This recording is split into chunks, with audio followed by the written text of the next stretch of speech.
Awak ada sorokkan apa-apa ke daripada saya? Tak ada. Betul tak ada?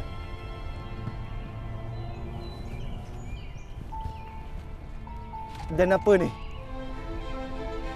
Apa ni? Awak tahu tak anak tu anugerah daripada Allah?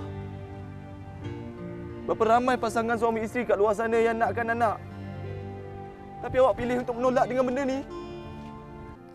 Okey, awak pilih. Awak nak pakai sendiri atau saya pakaikan? Saya pakaikan je lah.